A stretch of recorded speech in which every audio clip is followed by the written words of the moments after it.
pork ribs. Pero ginawa kong kaldereta mga kaberks. Kumakain ka ba ng ganitong style ng kaldereta? Pork ribs? Tara, kain na tayo.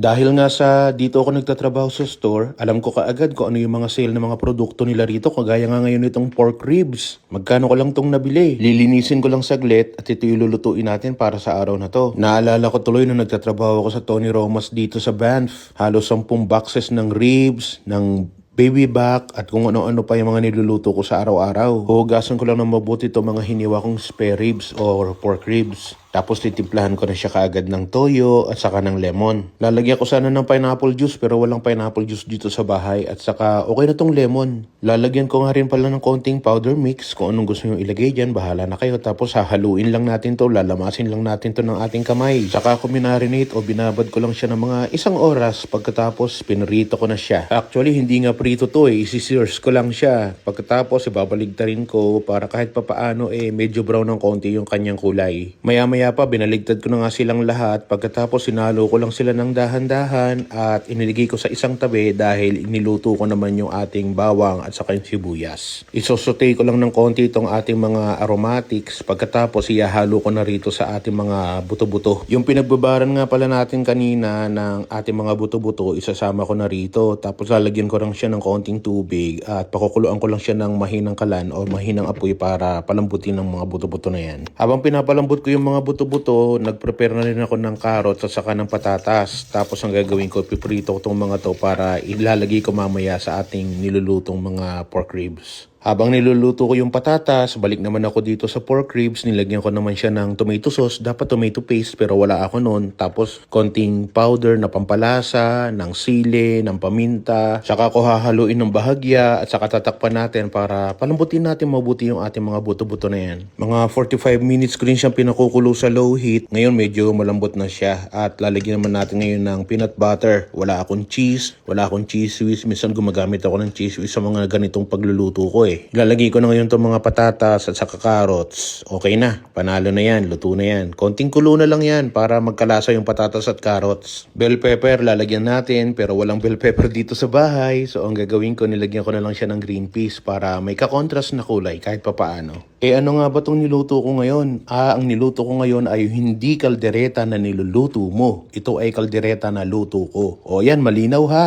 Baka may mag-comment na naman kasi bakit walang pineapple juice, bakit walang pickles or relish, o bakit may peanut butter, bakit walang cheese, bakit wala nito, bakit meron yan.